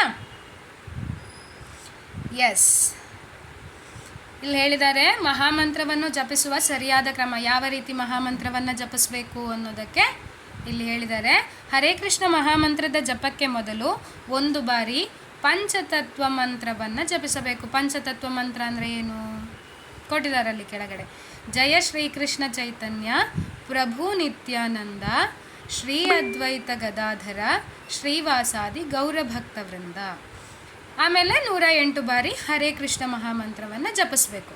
ಸರಿನಾ? ಯಾರೇ ಹರೇ ಕೃಷ್ಣ ಮಹಾಮಂತ್ರ ಜಪಿಸ್ತಿದ್ರು ಕೂಡ ಮೊದಲಿಗೆ ಪಂಚತತ್ವ ಮಂತ್ರವನ್ನು ಜಪಿಸ್ಬೇಕು. ಸರಿನಾ? ಜಪ ಮಾಡ್ತೀರಾ? ಎಸ್. ನೆಕ್ಸ್ಟ್, ಕಾರಾಗೃಹದಿಂದ ಕಾರಾಗೃಹ ಸಚಿವಾಲಯಕ್ಕೆ. ಸೊ ಇಲ್ಲೊಂದು ಸ್ಟೋರಿ ಕೊಟ್ಟಿದ್ದಾರೆ. ಸರಿನಾ? ಸ್ಟೋರಿ ಏನಿದೆ? ಜುಲೈ 1986ರಲ್ಲಿ ಕ್ರಿಸ್ ಮ್ಯಾಥ್ಯೂಸ್ ತಮ್ಮ ಸ್ನೇಹಿತರೊಂದಿಗೆ ಒಂದು ಪಾರ್ಟಿಯನ್ನು ಆನಂದಿಸುತ್ತಿದ್ದರು. ಸೊ ಫ್ರೆಂಡ್ಸ್ ಏನಂತಾರೆ, ಕ್ರಿಸ್ ಮ್ಯಾಥ್ಯೂನ ಫ್ರೆಂಡ್ ಒಬ್ಬರು, ಹಾಯ್ ಕ್ರಿಸ್, ನೀನು ಈ ಮಾದಕ ದ್ರವ್ಯವನ್ನು ಏಕೆ ಪ್ರಯತ್ನಿಸಬಾರದು? ಇದರಿಂದ ತುಂಬ ಮಜಾ ಬರುತ್ತೆ. ಸೊ ಕ್ರಿಸ್ ಏನಂತಾನೆ, ಸರಿ ಆಯಿತು ನಾನು ಪ್ರಯತ್ನಿಸ್ತೇನೆ ಅಂತಾರೆ. ಸೊ ಎಲ್ಲರೂ ಸೇರಿ ಏನು ಮಾಡ್ತಾರೆ, ಡ್ರಗ್ಸ್ ಮತ್ತು ಈ ಥರ ಕೆಟ್ಟ ಅಭ್ಯಾಸಗಳನ್ನು ಮಾಡ್ತಾರೆ. ಒಳ್ಳೆಯದಾ ಕೆಟ್ಟದಾ? ಈಸ್ ಇಟ್ ಗುಡ್ ಆರ್ ಬ್ಯಾಡ್? ಬ್ಯಾಡ್. ಮದ್ಯಪಾನ ಮಾಡುವಂತಾಗಿರ್ಬೋದು, ಡ್ರಗ್ಸ್ ತಗೊಳ್ಳುವಂಥದ್ದೆಲ್ಲ ಗುಡ್ ಹ್ಯಾಬಿಟ್ ಅಲ್ಲ, ಒಳ್ಳೆಯ ಅಭ್ಯಾಸ ಅಲ್ಲ, ಕೆಟ್ಟ ಅಭ್ಯಾಸಗಳು. ಒಂದು ದಿನ ಏನಾಗುತ್ತೆ, ಅವರು ಯಾರನ್ನು ಮೀಟ್ ಮಾಡ್ತಾರೆ, ಕ್ರಿಸ್ ಮ್ಯಾಥ್ಯೂ ಹರೇ ಕೃಷ್ಣ ಭಕ್ತರನ್ನು ಭೇಟಿಯಾಗ್ತಾನೆ. ಅವರೇನಂತಾರೆ, ಹರೇ ಕೃಷ್ಣ ಭಕ್ತರು ಏನಂತಾರೆ, ನೀವು ಭಗವದ್ಗೀತೆನ ಯಾಕೆ ಓದಬಾರ್ದು? ಇವಾಗ ನಿಮಗೆಲ್ಲ ಭಗವದ್ಗೀತೆ ಸಿಕ್ತು, ಹೌದಾ ಅಲ್ವಾ? ಅದೇ ರೀತಿ ಕ್ರಿಸ್ಗೂ ಕೂಡ ಹರೇ ಕೃಷ್ಣ ಭಕ್ತರು ಏನಂತಾರೆ, ಭಗವದ್ಗೀತೆಯನ್ನು ಯಾಕೆ ನೀವು ಓದಬಾರ್ದು? ಇದನ್ನು ಇವಾಗ ನೀವು ಪರ್ಚೇಸ್ ಮಾಡ್ಕೊಳ್ಳಿ, ಮುಂದೆ ಒಂದು ದಿನ ಆದರೂ ನೀವು ಓದ್ಬೋದು ಅಂತ ಹೇಳ್ತಾರೆ. ಅದಕ್ಕೆ ಮೊದಲಿಗೆ ಏನಂತಾನೆ, ಭಗವದ್ಗೀತೆ ಯಾಕೆ ಓದಬಾರ್ದು ಅಂದರೆ ನನಗೆ ಟೈಮ್ ಇಲ್ಲ ಅಂದ್ಬಿಡ್ತಾರೆ. ನೀವಾದರೂ ಹಾಗೆ ಇರ್ತಿದ್ರಾ? ಟೈಮ್ ಇಲ್ಲ ಅಂದ್ರೆ? Yes, very good. ಆದರೆ ಫೈನಲಿ ಏನಂತಾನೆ ಕ್ರಿಸ್, ಸರಿ ಆಯಿತು ನನಗೀಗ ಬುಕ್ ಕೊಡಿ ನೀವು, ಪರವಾಗಿಲ್ಲ ಅಂತ ಅಂತಾರೆ. ಆದರೂ ಆಮೇಲೆ ಏನು ಮಾಡ್ತಾರೆ, ಮಾದಕ ವ್ಯಸನವನ್ನು ಮುಂದುವರಿಸ್ತಾ ಇರ್ತಾರೆ. ಅದೇ ರೀತಿ ಅವನ ಹತ್ರ ಇರೋ ದುಡ್ಡು ಕೂಡ ಖಾಲಿ ಆಗತ್ತೆ. ಈಗ ಫ್ರೆಂಡ್ಸ್ ಏನು ಮಾಡ್ತಾರೆ, ಲಾಸ್ಟಿಗೆ ಏನು ಮಾಡ್ತಾರೆ, ಫ್ರೆಂಡ್ಸ್ ಎಲ್ಲ ಅವ್ರ ಕೈಯಲ್ಲಿ ದುಡ್ಡು ಖಾಲಿ ಆದಾಗ ನನ್ನ ಹತ್ರ ದುಡ್ಡಿಲ್ಲ, ನಿನ್ನ ವಿಷಯ ನೀನು ನೋಡ್ಕೋ ಕ್ರಿಸ್ ಅಂತ ಅಂದ್ಬಿಟ್ಟು ಬಿಟ್ಬಿಡ್ತಾರೆ. ಆದರೆ ಕ್ರಿಸ್ಸಿಗೆ ಏನಾಗುತ್ತೆ, ಡ್ರಗ್ಸ್ ಇಲ್ಲದೆ ಅವನಿಗೆ ಬದುಕೋಕ್ಕಾಗಲ್ಲ, ನಾನು ಸಾಯ್ತೇನೆ. ಒಂದು ಕಡೆಯಲ್ಲಿ ಫ್ರೆಂಡ್ಸ್ ಆ ರೀತಿ ಹೇಳ್ತಾರೆ, ಒಂದು ಕಡೆ ಅವನು ಎಲ್ಲಿ ಸಾಲ ಮಾಡಿದ್ದಾನೆ ಅವರೆಲ್ಲ ಹಿಂದಿನ ಬಾಕಿಯನ್ನು ಕೊಡಿ, ದುಡ್ಡು ಬಾಕಿ ಇದ್ದದನ್ನೆಲ್ಲ ರಿಟರ್ನ್ ಮಾಡಿ, ಈ ರೀತಿ ಕೇಳಲಿಕ್ಕೆ ಶುರು ಮಾಡಿದರು. ಅದೇ ರೀತಿ ಒಬ್ಬ ಕಳ್ಳ ಸಿಗ್ತಾನೆ. ಅಷ್ಟರಲ್ಲಿ ಅವನಿಗೆ ಏನಂತಾರೆ, ನಿನ್ನ ಕೈ ಚೀಲವನ್ನು ನನಗೆ ಕೊಡು, ಇಲ್ಲದಿದ್ದರೆ ನಿನ್ನನ್ನು ಕೊಲ್ಲುತ್ತೇನೆ. ಒಬ್ಬ ಅಲ್ಲಿ ಚಾಕು ಹಿಡ್ಕೊಂಡು ಒಬ್ಬ ನಿಂತಿದ್ದಾನೆ ನೋಡ್ರಿ, ನೋಡ್ತಿದ್ರಾ? ಎಸ್. ಅದಕ್ಕೆ ಅವನೇನಂತಾನೆ, ನನ್ನನ್ನು ಬಿಟ್ಟು ಬಿಡಿ ಪ್ಲೀಸ್, ಕಾಪಾಡಿ ಅಂತ ಹೇಳ್ತಾನೆ. ಫೈನಲಿ ಅವನೇನಾಗ್ತಾನೆ, ಜೈಲಿಗೆ ಹೋಗ್ತಾನೆ. ಅವನು ಮಾಡಿದ ಅಪರಾಧಗಳಾಗಿರ್ಬೋದು ಅಥವಾ ಡ್ರಗ್ಸ್ ತಗೊಳ್ಳುವಂಥದ್ದು ತಪ್ಪು, ಹಾಗಾಗಿ ಜೈಲಿಗೆ ಹೋಗ್ತಾನೆ. ಆದರೂ ಕೂಡ ಅವನ ಜೊತೆ ಏನಿರುತ್ತೆ, ಭಗವದ್ಗೀತೆ ಇರುತ್ತೆ. ಅವನೇನು ಮಾಡ್ತಾನೆ,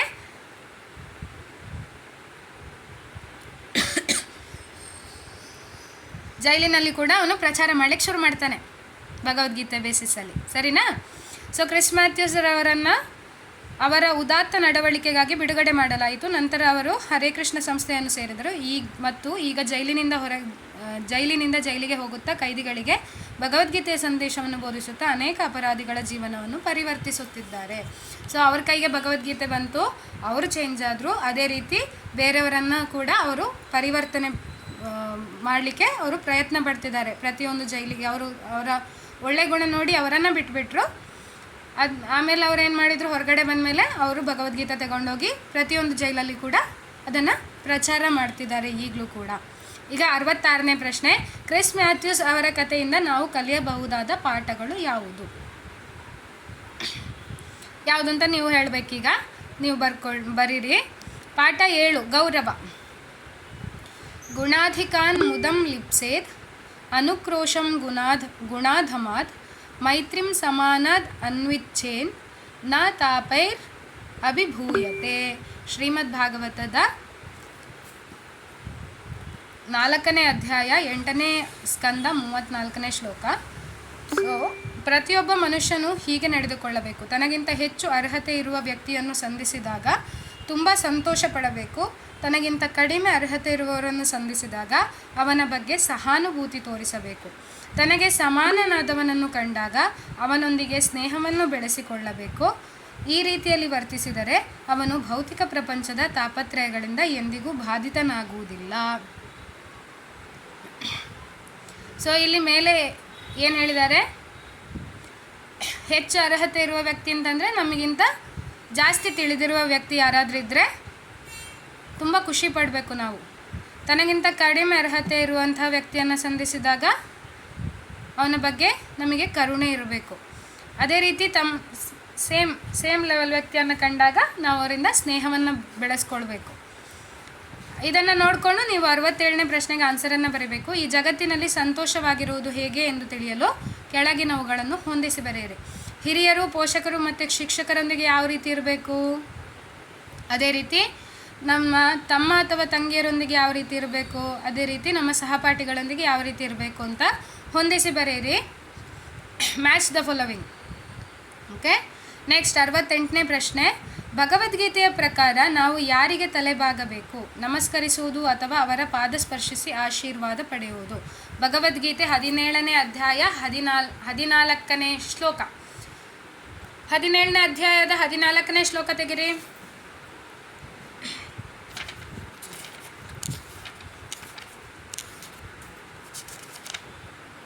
ಎಸ್, ಎಲ್ಲರೂ ತೆಗೆದ್ರಾ? 17ನೇ ಅಧ್ಯಾಯ 14ನೇ ಶ್ಲೋಕ. ದೇವದ್ವಿಜ ಗುರು ಪ್ರಾಜ್ಞಾ ಪೂಜನಂ ಶೌಚಮಾರ್ಜವಂ ಬ್ರಹ್ಮಚರ್ಯ ಮಹಿಂಸಾಚ ಶರೀರಂ ತಪ ಉಚ್ಯತೆ. ಸೊ ಇದರ ಭಾವಾರ್ಥವನ್ನು ಓದ್ಕೊಂಡು ಹೋದರೆ, ಭಗವಂತನು ಇಲ್ಲಿ ವಿವಿಧ ರೀತಿಯ ವ್ರತ ಮತ್ತು ತಪಸ್ಸುಗಳನ್ನು ವಿವರಿಸುತ್ತಾನೆ.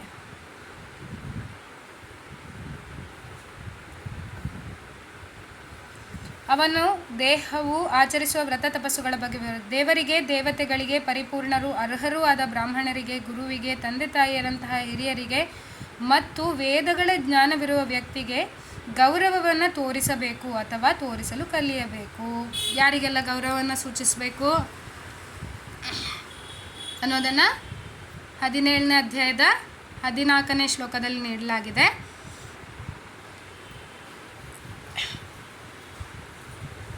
ಸೊ ಚಟುವಟಿಕೆ ಇದು ನಿಮಗೆ ನೀಡಿರುವಂಥದ್ದು.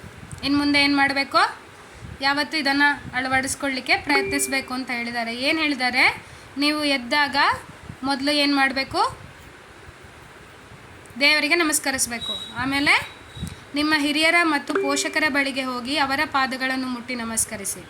ಈ ರೀತಿ ದಿನವೂ ಮಾಡುವುದರಿಂದ ನಿಮ್ಮ ಜೀವನದಲ್ಲಿ ನೀವು ಕಂಡುಕೊಳ್ಳುವ ಯಾವುದೇ ರೀತಿಯ ಬದಲಾವಣೆಗಳನ್ನು ದಯವಿಟ್ಟು ಬರೆಯಿರಿ.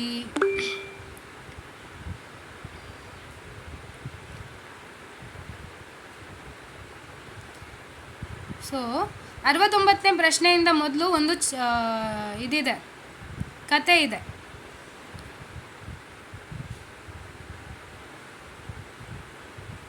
ಕತೆ ಅಲ್ಲ, ಅದು ಜೀವನಕ್ಕೆ ಅಳವಡಿಸಿಕೊಳ್ಳುವಂತಹ ಒಂದೊಂದು ಮಾರ್ಗಗಳು. ಅದನ್ನು ನೀವು ಓದಿ 69ನೇ ಪ್ರಶ್ನೆಗೆ ಆನ್ಸರ್ ಬರೀಬೇಕು. ಮೇಲಿನ ಚಟುವಟಿಕೆಗೆ ಸಂಬಂಧಿಸಿದಂತೆ ನಿಮ್ಮ ಪ್ರಕಾರ ಸರಿಯಾದ ಉತ್ತರ ಯಾವುದು ಅಂತ ನೀವು ಬರಿಬೇಕು. ಅದನ್ನು ಓದಿ ನೀವು ಬರಿಬೇಕು. ನೆಕ್ಸ್ಟ್ ಕ್ವಶನ್ 70, ಖಾಲಿ ಬಿಟ್ಟ ಸ್ಥಳಗಳನ್ನು ತುಂಬಿರಿ. ಶ್ಲೋಕ 10.8 ಅಂತ ಕೊಟ್ಟಿದ್ದಾರೆ. 10ನೇ ಅಧ್ಯಾಯದ 8ನೇ ಶ್ಲೋಕ.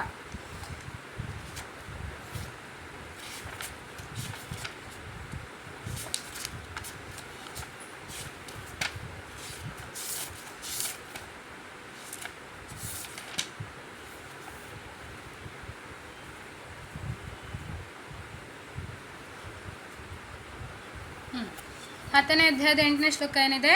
ಅಹಂ ಸರ್ವಸ್ಯ ಪ್ರಭವೋ ಮತ್ತಃ ಸರ್ವಂ ಪ್ರವರ್ತತೆ ಇತಿ ಮತ್ವಾ ಭಜಂತೆ ಮಾಂ ಬುಧಾ ಭಾವ ಸಮನ್ವಿತಾಃ ಶ್ಲೋಕ. ಸೊ ಅದರಲ್ಲಿ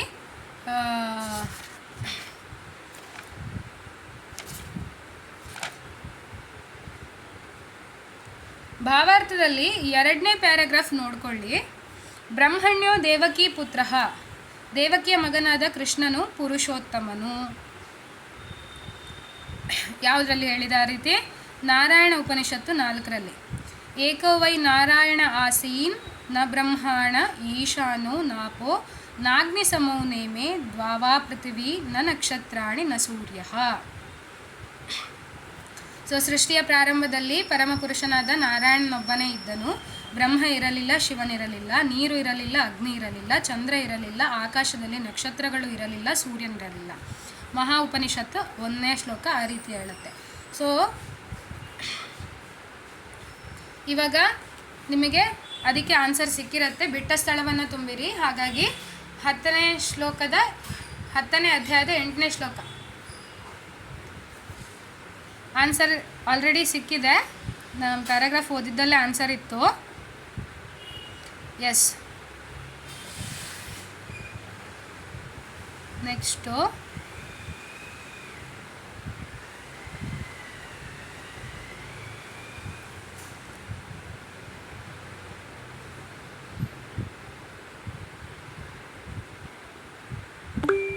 ನೆಕ್ಸ್ಟ್ 70ನೇ ಪ್ರಶ್ನೆ ಅಲ್ಲ 71ನೇ ಪ್ರಶ್ನೆ ಕತೆ ಇದೆ. ಕಥೆಯನ್ನು ಓದಿ ನೀವು ಆನ್ಸರ್ ಬರೀಬೇಕು 71ನೇ ಪ್ರಶ್ನೆಗೆ.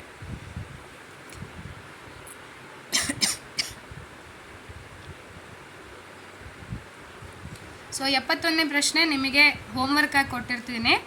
71 ಮತ್ತು 72 ಮೇಲಿನ ಘಟನೆಯನ್ನು ಓದಿ ಮತ್ತು ಭಾರತೀಯ ಸಂಸತ್ತಿನಲ್ಲಿ ಯಾರಾದರೂ ಮಹಿಳೆಗೆ, ಅದು ಎರಡೂ ಕೂಡ ನಿಮಗೆ ಹೋಮ್ವರ್ಕ್. 71 ಮತ್ತು 72 ಕತೆ ಓದಿ ಆನ್ಸರ್ ಬರೀಬೇಕು.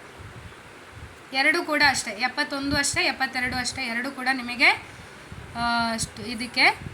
ಅದೇ ರೀತಿ 73ನೇ ಪ್ರಶ್ನೆ ಕೂಡ, ಯಾವುದೇ ಮಹಿಳೆಗೆ ನಾವು ಗೌರವವನ್ನು ಹೇಗೆ ಕೊಡಬೇಕು, ಅದು ಕೂಡ 71, 72, 73.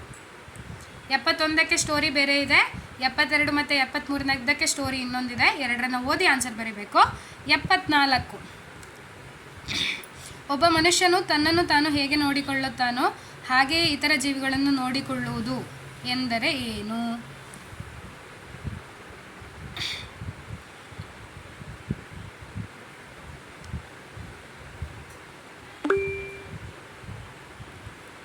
ನಮ್ಮನ್ನು ನಾವು ಹೇಗೆ ನೋಡಿಕೊಳ್ತೇವೋ ಅದೇ ರೀತಿ ಇನ್ನೊಂದು ಜೀವಿಯನ್ನು ನೋಡಿಕೊಳ್ಳುವುದು, ಇದರ ಅರ್ಥ ಏನು ಅಂತ ನೀವು ಬರಿಬೇಕು ನೆಕ್ಸ್ಟ್ ಪ್ರಶ್ನೆಯಲ್ಲಿ. 74ನೇ ಪ್ರಶ್ನೆ, ಇತರರು ನಮ್ಮನ್ನು, ಆಪ್ಷನ್ ಎ ಏನಿದೆ, ಇತರರು ನಮ್ಮನ್ನು ಅವಮಾನಿಸುವುದನ್ನು ಅಥವಾ ನಮ್ಮನ್ನು ನಿರುತ್ಸಾಹಗೊಳಿಸಲು ಏನನ್ನಾದರೂ ಮಾತಾಡುವುದನ್ನು ನಾವು ಬಯಸುವುದಿಲ್ಲವೋ ಅದೇ ರೀತಿ ನಾವು ಇತರರೊಂದಿಗೆ ಕೂಡ ನಡೆದುಕೊಳ್ಳಬಾರದು. 1. ಆಪ್ಷನ್ ಬಿ, ನಮ್ಮ ಕಿರಿಯರು ನಮ್ಮನ್ನು ಗೌರವಿಸಬೇಕೆಂದು ನಾವು ಬಯಸುವಂತೆಯೇ ನಾವು ನಮ್ಮ ಹಿರಿಯರನ್ನು ಸಹ ಗೌರವಿಸಲೇಬೇಕು. Option B.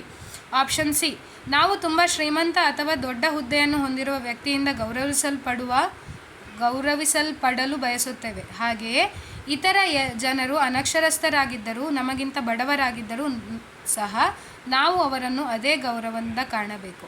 ಆಪ್ಷನ್ ಡಿ, ಮೇಲಿನ ಎಲ್ಲವೂ ಸರಿ. ಆನ್ಸರ್ ಏನಿರುತ್ತೆ?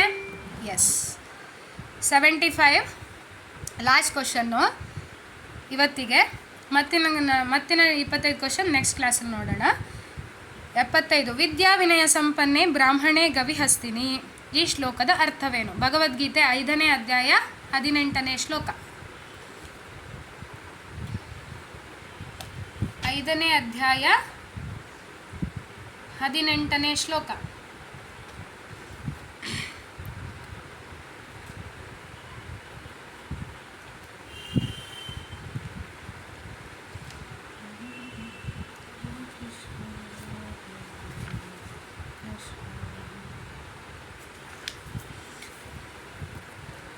ಸೊ ಶ್ಲೋಕ ಹೇಳ್ತೀನಿ. ವಿದ್ಯಾ ವಿನಯ ಸಂಪನ್ನೆ ಬ್ರಾಹ್ಮಣೇ ಗವಿಹಸ್ತಿನಿ ಶುನಿ ಚೈವ ಶ್ವಪಾಕೇಚ ಪಂಡಿತ ಸಮದರ್ಶಿನಃ. ಸೊ ಅರ್ಥ ಏನು? ನಮ್ರರಾದ ಜ್ಞಾನಿಗಳು ಅಥವಾ ನಿಜವಾದ ಜ್ಞಾನವನ್ನು ಪಡೆದವರಾದುದರಿಂದ ವಿದ್ಯಾವಿನಯ ಸಂಪನ್ನನಾದ ಬ್ರಾಹ್ಮಣನನ್ನು, ಹಸುವನ್ನು, ಆನೆಯನ್ನು, ನಾಯಿಯ ಮಾಂಸವನ್ನು ತಿನ್ನುವವನನ್ನು ಜಾತಿಭ್ರಷ್ಟ ಒಂದೇ ರೀತಿ ಕಾಣುತ್ತಾರೆ. ಯಾರು ಜ್ಞಾನಿಗಳಾಗಿರ್ತಾರೋ ಅವರು ಎಲ್ಲರನ್ನೂ ಈಕ್ವಲ್ ಆಗಿ ನೋಡ್ತಾರೆ. ಅವರಿಗೆ ಪ್ರಾಣಿಗಳಾಗಲಿ, ಪಕ್ಷಿಗಳಾಗಲಿ, ಮನುಷ್ಯರಾಗಲಿ ಅಥವಾ ಜಾತಿಭ್ರಷ್ಟರಾಗಲಿ ಎಲ್ಲರೂ ಒಂದೇ ರೀತಿ ಕಾಣಿಸ್ತಾರೆ ಅಂತ ಇಲ್ಲಿ ಹೇಳಲಾಗಿದೆ. ಸೊ ಇದಕ್ಕೂ ಅಷ್ಟೇ ಆನ್ಸರ್. ಕೃಷ್ಣ ಪ್ರಜ್ಞೆಯಲ್ಲಿ ಇರುವ ಮನುಷ್ಯನು ಯಾವುದೇ ವರ್ಗಗಳಲ್ಲಿ ಅಥವಾ ಜಾತಿಗಳಲ್ಲಿ ವ್ಯತ್ಯಾಸವನ್ನು ಮಾಡುವುದಿಲ್ಲ. ಸಾಮಾಜಿಕ ದೃಷ್ಟಿಯಿಂದ ಬ್ರಾಹ್ಮಣನು, ಅಂತ್ಯಜನು ಬೇರೆ ಬೇರೆ ಇರಬಹುದು. ನಾಯಿ, ಹಸು ಮತ್ತು ಆನೆಗಳು ಪ್ರಾಣಿ ವರ್ಗದ ದೃಷ್ಟಿಯಿಂದ ಬೇರೆ ಬೇರೆ ಇರಬಹುದು. ಆದರೆ ದೇಹದ ಈ ವ್ಯತ್ಯಾಸಗಳು ವಿದ್ವಾಂಸನಾದ ಆಧ್ಯಾತ್ಮಿಕವಾದಿಯ ದೃಷ್ಟಿಯಿಂದ ಅರ್ಥವಿಲ್ಲದವು. ಇದಕ್ಕೆ ಪರಮಪ್ರಭುವಿನೊಂದಿಗೆ ಅವುಗಳ ಸಂಬಂಧವೇ ಕಾರಣ. ಏಕೆಂದರೆ ಭಗವಂತನು ಸ್ವಾಂಶವಾಗಿ ಪರಮಾತ್ಮನಾಗಿ ಎಲ್ಲರ ಹೃದಯದಲ್ಲಿ ಇದ್ದಾನೆ. ಪರಮ ಸತ್ಯವನ್ನು ಹೀಗೆ ಅರ್ಥ ಮಾಡಿಕೊಳ್ಳುವುದೇ ನಿಜವಾದ ಜ್ಞಾನ. ಬೇರೆ ಬೇರೆ ಜಾತಿಗಳ ಅಥವಾ ಬೇರೆ ಬೇರೆ ಜೀವವರ್ಗಗಳ ದೇಹಗಳ ಮಟ್ಟಿಗೆ ಹೇಳುವುದಾದರೆ ಭಗವಂತನು ಎಲ್ಲರ ವಿಷಯದಲ್ಲಿಯೂ ಒಂದೇ ರೀತಿ ದಯೆಯನ್ನು ತೋರಿಸುತ್ತಾನೆ. ಏಕೆಂದರೆ ಅವನು ಪ್ರತಿಯೊಂದು ಜೀವಿಯನ್ನು ಸ್ನೇಹಿತನೆಂದೇ ಕಾಣುತ್ತಾನೆ. ಜೀವಿಗಳ ಸನ್ನಿವೇಶಗಳು ಏನೇ ಇರಲಿ ತಾನು ಪರಮಾತ್ಮನಾಗಿಯೇ ಇರುತ್ತಾನೆ. ಬ್ರಾಹ್ಮಣನ ದೇಹವು ಅಂತ್ಯಜನ ದೇಹವೂ ಒಂದೇ ಅಲ್ಲ. ಆದರೂ ಪರಮಾತ್ಮನಾಗಿ ಭಗವಂತನು ಅಂತ್ಯಜನಲ್ಲಿಯೂ ಬ್ರಾಹ್ಮಣನಲ್ಲಿಯೂ ಇದ್ದಾನೆ. ದೇಹಗಳು ಐಹಿಕ ಪ್ರಕೃತಿಯ ಬೇರೆ ಬೇರೆ ಗುಣಗಳಿಂದಾದ ಐಹಿಕ ವಸ್ತುಗಳ ಉತ್ಪನ್ನಗಳು. ಆದರೆ ದೇಹದ ಒಳಗಿರುವ ಆತ್ಮನು ಪರಮಾತ್ಮನು ಒಂದೇ ಆಧ್ಯಾತ್ಮಿಕ ಗುಣದವರು. ಆತ್ಮನು ಪರಮಾತ್ಮನು ಗುಣದಲ್ಲಿ ಒಂದೇ ಆಗಿದ್ದರೂ ಪ್ರಮಾಣದಲ್ಲಿ ಒಂದೇ ಅಲ್ಲ. ಏಕೆಂದರೆ ಜೀವಾತ್ಮನು ಆ ನಿರ್ದಿಷ್ಟ ದೇಹದಲ್ಲಿ ಮಾತ್ರ ಇದ್ದಾನೆ, ಆದರೆ ಪರಮಾತ್ಮನು ಪ್ರತಿಯೊಂದು ದೇಹದಲ್ಲಿಯೂ ಇದ್ದಾನೆ. ಕೃಷ್ಣ ಪ್ರಜ್ಞೆ ಇರುವ ಮನುಷ್ಯನಿಗೆ ಇದರ ಸಂಪೂರ್ಣ ತಿಳುವಳಿಕೆ ಇದೆ. ಆದುದರಿಂದ ಅವನು ನಿಜವಾದ ಪಂಡಿತ ಮತ್ತು ಸಮದರ್ಶಿ. ಆತ್ಮ ಮತ್ತು ಪರಮಾತ್ಮರ ಸದೃಶ ಲಕ್ಷಣಗಳು ಎಂದರೆ ಅವರಿಬ್ಬರಿಗೂ ಪ್ರಜ್ಞೆ ಉಂಟು. ಇಬ್ಬರು ನಿತ್ಯರು ಮತ್ತು ಆನಂದಮಯರು. ಆದರೆ ವ್ಯತ್ಯಾಸ ಎಂದರೆ ಜೀವಾತ್ಮನ ಪ್ರಜ್ಞೆಯು ದೇಹದ ವ್ಯಾಪ್ತಿಗೆ ಸೀಮಿತವಾಗಿದೆ, ಆದರೆ ಪರಮಾತ್ಮನಿಗೆ ಎಲ್ಲ ದೇಹಗಳ ಪ್ರಜ್ಞೆ ಇದೆ. ಪರಮಾತ್ಮನು ವ್ಯತ್ಯಾಸ ಮಾಡದೆ ಎಲ್ಲ ಶರೀರಗಳಲ್ಲೂ ಇದ್ದಾನೆ. ಇದು ಅದರ ಭಾವಾರ್ಥ ಆಗಿರುತ್ತೆ. ಇವಾಗ ನಿಮಗೆ ಆ ಶ್ಲೋಕದ ಅರ್ಥ ಏನು ಅಂತ ಗೊತ್ತಾಗುತ್ತೆ. ವಿದ್ಯಾವಿನಯ ಸಂಪನ್ನೆ ಬ್ರಾಹ್ಮಣೇ ಗವಿ ಹಸ್ತಿನಿ ಶುನಿ ಚೈವ ಶ್ವಪಾಕೇಚ ಪಂಡಿತ ಸಮದರ್ಶಿನ. ಸೊ ಇದು ಇವತ್ತಿನ ಕ್ಲಾಸು. ನೆಕ್ಸ್ಟು 25 ಪ್ರಶ್ನೆಗಳೇನಿದೆಯೋ ಅದನ್ನು ನೆಕ್ಸ್ಟ್ ಕ್ಲಾಸಲ್ಲಿ ಕೇಳೋಣ. ಇವಾಗ ನಾನು ಯಾರಿಗಾದರೂ ಡೌಟ್ ಇದೆ ಅಂತಂದರೆ ಅವರು ನಿಂತ್ಕೊಳ್ಳಿ, ಇಲ್ಲಾಂದರೆ ಬಾಕಿರೋರು ಎಕ್ಸಿಟ್ ಆಗ್ಬೋದು ಕ್ಲಾಸಿಂದ.